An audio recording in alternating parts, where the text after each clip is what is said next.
Tengo que agradecer al grupo de estudios sobre lo fantástico que me dieron este premio, del cual sigo viviendo desde hace unos cuantos meses. Un premio... Bueno, el grupo de estudios sobre lo fantástico, pues como su propio nombre indica, es un grupo de gente bastante sospechosa, bastante extraña. Y voy a leeros el cuento que... El micrófono está un poco... Voy a leeros el cuento que esta gente consideró que debía ser el ganador.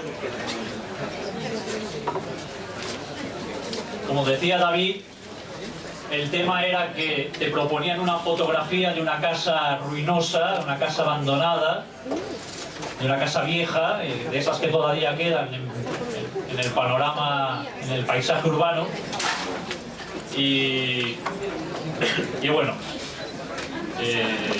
vamos a empezar esta ronda de lecturas pues leyendo este cuento. Supongo ser el primero en cobrar también. Se llama Una casa anodina y dice así: jamás había muerto nadie en ella de forma extraña o violenta. Nunca se vio una luz intermitente asomando en alguna ventana, una sombra cruzar tras los visillos, ni el aullido de un perro en su jardín de selva deslavazada. Era una casa anodina, vieja, un anacronismo en aquella calle. Pero el vecindario empezó a contar que por las noches escuchaban el morse abominable de un grifo goteando, el crujir de hojaldre de las paredes, la agonía arumbrosa de los goznes, los gemidos casi humanos de sus vigas.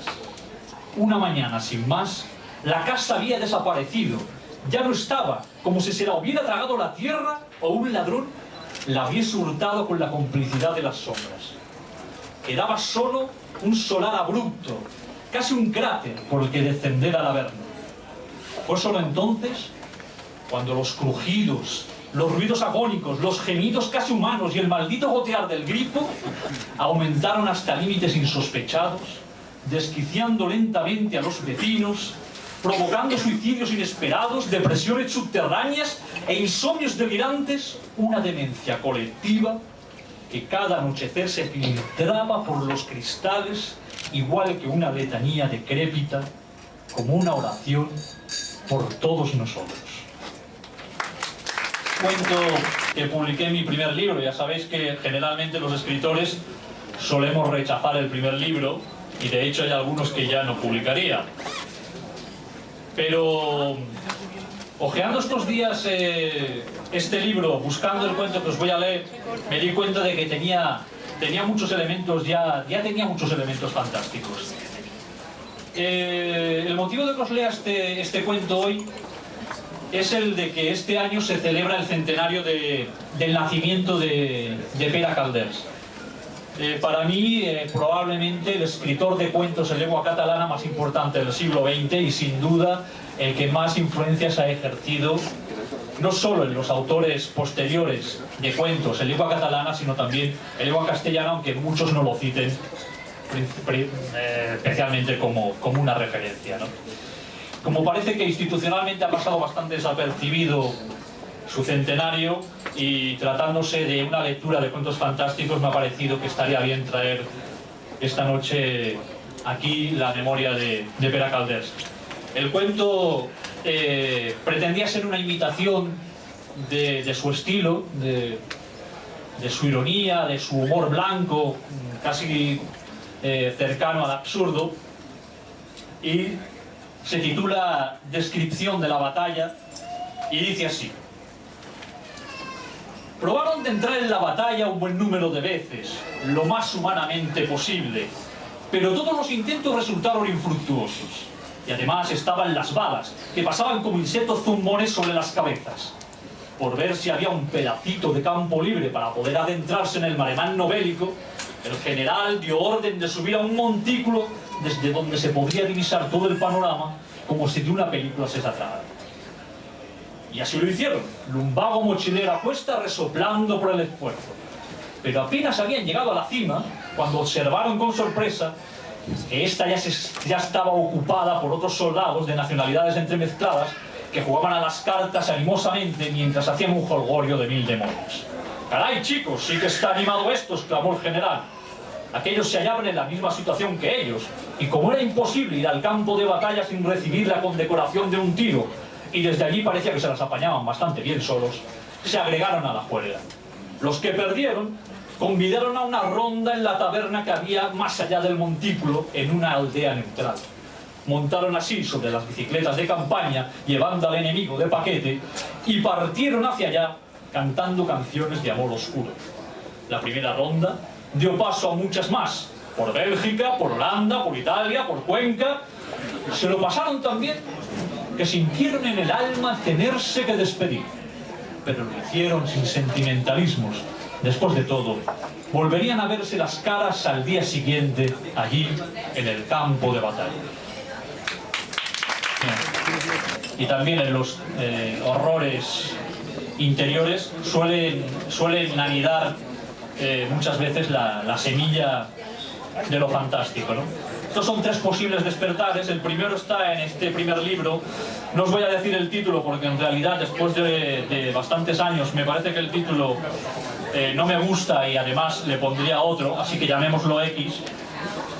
Y dice así: cuando despertó, no alcanzó a dar con la mesilla de noche donde estaban el vaso de agua y el reloj. Eso le extrañó, especialmente por no poder darle a la luz, así que se incorporó. Pero en lugar de notar bajo la planta de sus pies el cosquilleo mullido de la alfombra, lo que percibió fue un contacto desagradable de pátina gelatinosa. Miró en derredor y comprobó con estupefacción que la habitación se hallaba desnuda, vacía por completo, en una oscuridad parpadeante. Le pareció que la alcoba se había vuelto circular y abovedada. Olía mal, a salitre y descompuestos. En el lugar del ropero salían unas membranas fibrosas que enrojecían como en un acceso de irritación, y por las paredes ligeramente abombadas se deslizaba goteando una especie de mucosa. Sintió una arcada y cerró los ojos, pensando quizá que todo aquello aún debían ser retazos del sueño anterior.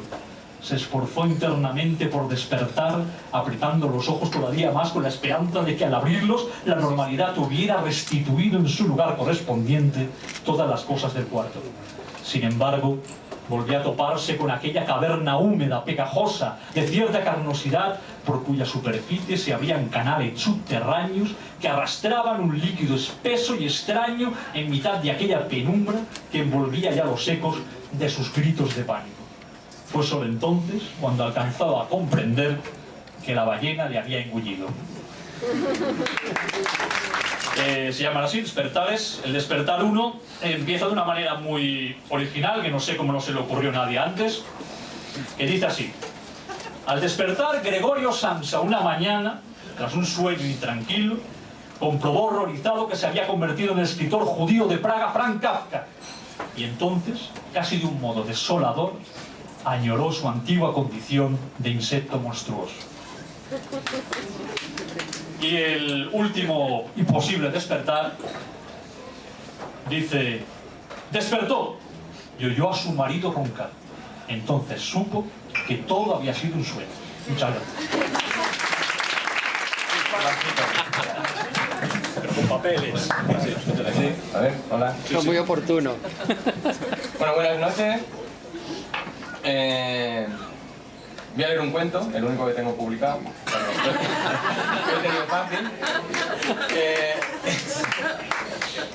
Es la segunda vez que lo leo en público. La otra vez que lo leí fue la presentación del libro.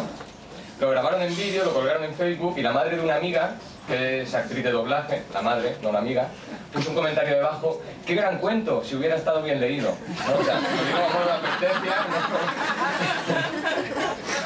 ¿no? No durmáis, son 3 paginitas, así que acabará rápido, si no cuento.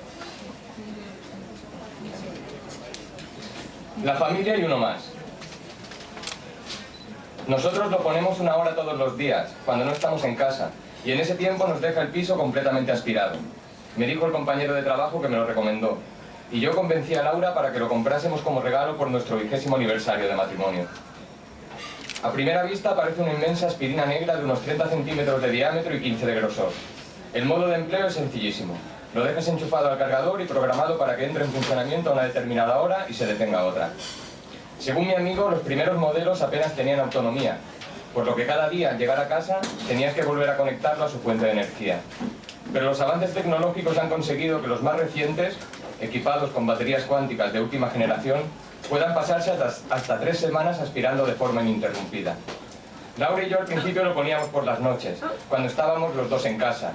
Nos gustaba verlo evolucionar por el comedor con su lógica de limpiafondos, adquiriendo a cada leve choque una nueva e imprevisible dirección que hacía que a la larga acabase pasando por la totalidad de la superficie del piso.